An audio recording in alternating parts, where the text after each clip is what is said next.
Continuing Bioshock 2 audio message on Popper's drop. Here we go. Religious rights, Doctor. You're free to kneel before whatever tribal fetish you favor in the comfort of your own home. But in rapture, liberty is our only law. A man's only duty is to himself. To imply otherwise, therefore, is criminal. Ask yourself, Andrew, what is your great chain of progress but a faith? The chain is a symbol for an irrational force guiding us towards ascension. No less mystic than the crucifixes you seize and burn.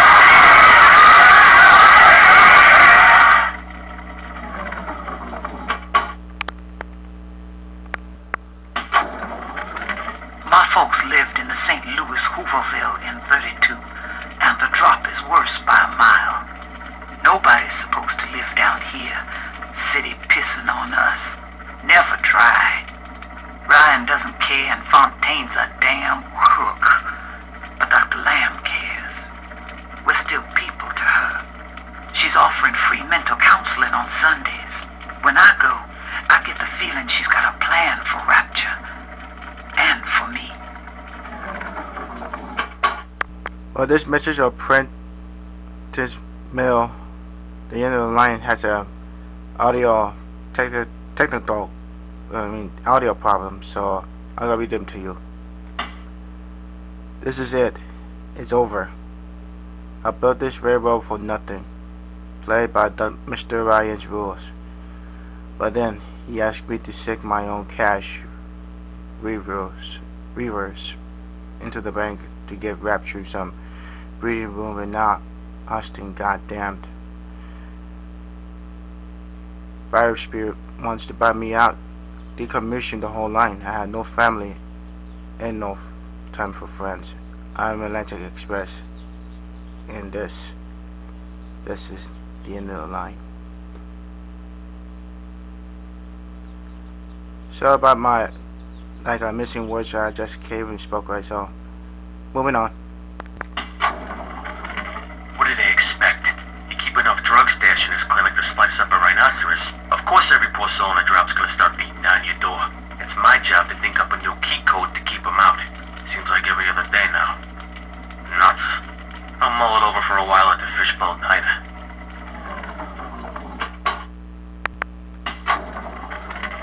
Dr. Lamb, Sophia, I came down here to sing and to start a family, but I just don't fit with these people. Look at you. You fit with them. Grace, in Ryan's rapture, I am the pariah.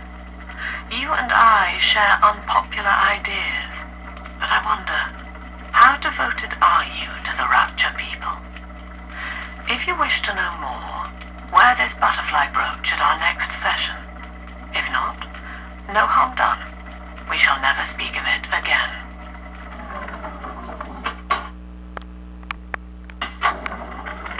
Old Papa's Drop's the worst neighborhood in Rapture, but it's a hell of an opportunity to raise up some affordable housing. When Atlantic Express was constructing their luxury passenger line, this place was hollowed out beneath as flop houses for the railway crew.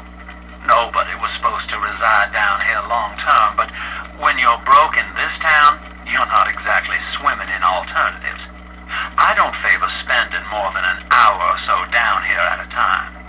There ain't a side of the tracks more wrong than under 'em.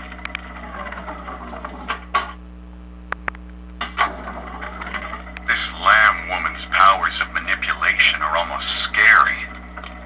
Her people are using the girls from the surface to gather Adam from Lamb's followers. It's in the blood. And eventually they give themselves over. Like dying is an honor. I'd almost feel sorry for them if they didn't have my daughter. I'm going to find Lamb and take Cindy back one way or another.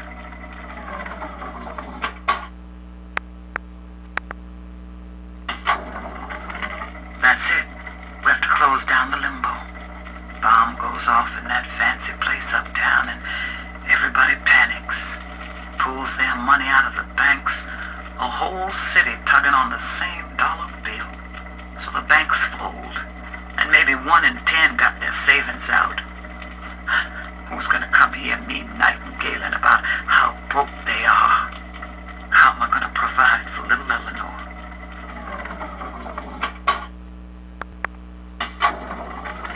I wish I could publish this stuff. It's newsman pay dirt. Sinclair says Ryan's making a move against Sophia Lamb, and they want to cut me in on the action. They're building a case that Lamb's a closet pinko, sort of an undercover thing. So I cozy up to this guy Wales, who works for Lamb, making like I want to join up. Then I find out whether he grew his beard for Jesus or Karl Marx. I'm hearing rumors. Sounds like somebody named Wales is starting up worship services down in Siren Alley. Believe it or not. All faiths and creeds welcome, they says. They got big promises. Salvation, immortality, a way out of here. I don't care how crazy it sounds. A way out of rapture's music to my ears. Next Sunday morning, I'll be there.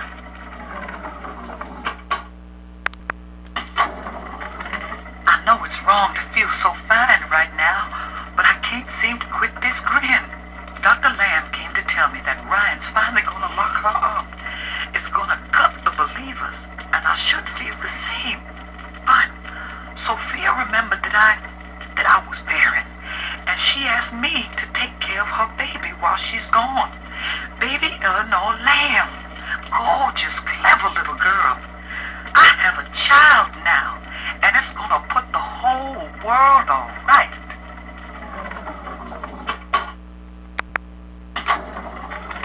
Now, I'm a modest man, but my piecemeal needle scam's an outright masterpiece. Some slob shacked up here buys a box of syringe parts from me for twice what it's worth. He assembles them in his rat hole, and I buy back the finished product for a dime against the dollar that I'll get from Ryan. Profit coming, profit going. Old Andy rambles on about the great chain.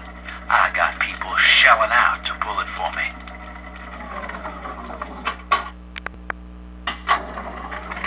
The blue morpho bounces off the glass as I watch. I fold these paper effigies as secret badges for the faithful. The morpho caterpillar doesn't spin a cocoon. It just grows armor on the inside before the change. It is us.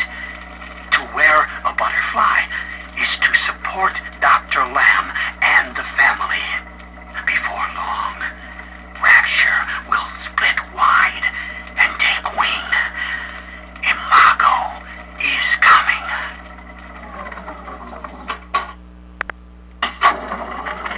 Another day waiting for Harry to come home.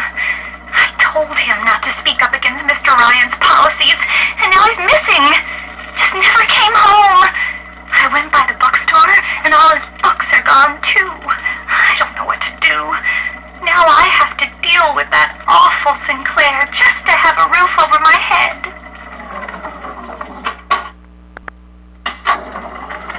Empty house.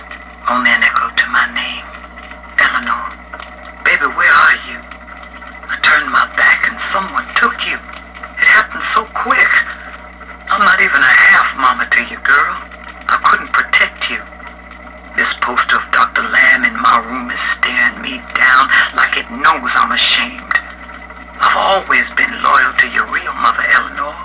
Always trusted her with my secrets. But I lost you. What will the doctor think of me now?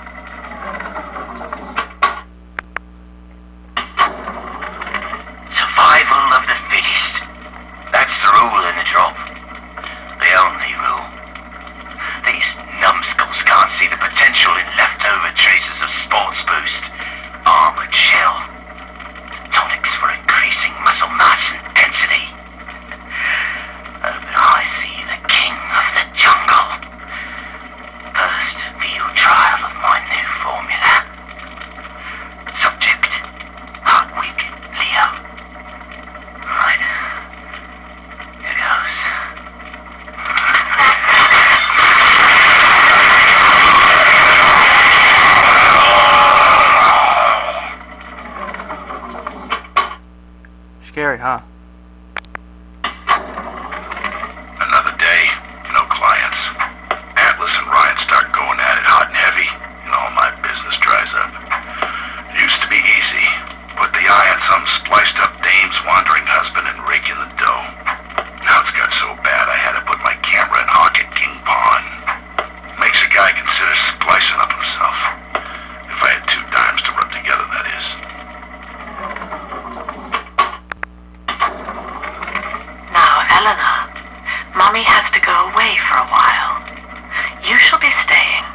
I told you?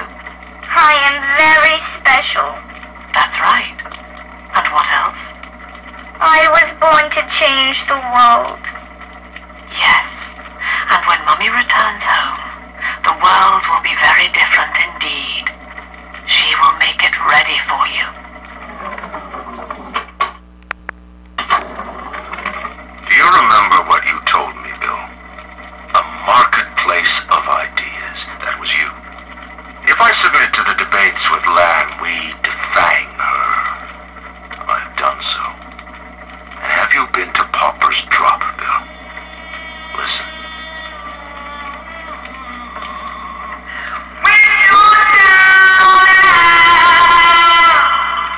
Between each song, these Oblomovs hand out her manifesto. Her face adorns every wall. Saint Lan. You made her, McDonough. And now, you will convince the council to sponsor her silence.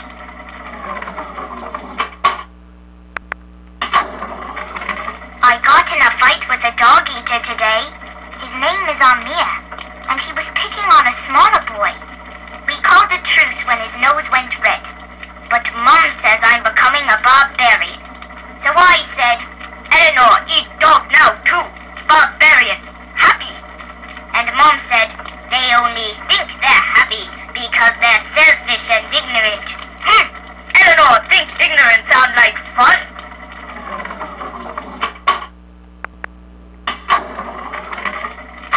And that's 100. What a snap.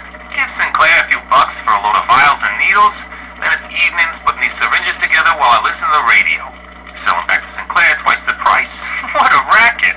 A few pinpricks here and there is nothing to complain about. Gonna be back on top soon. Thank you, Mr. Sinclair.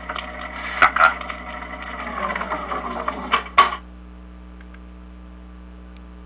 End of part 3 of Audio Diaries. Next up, part 4. Peace out.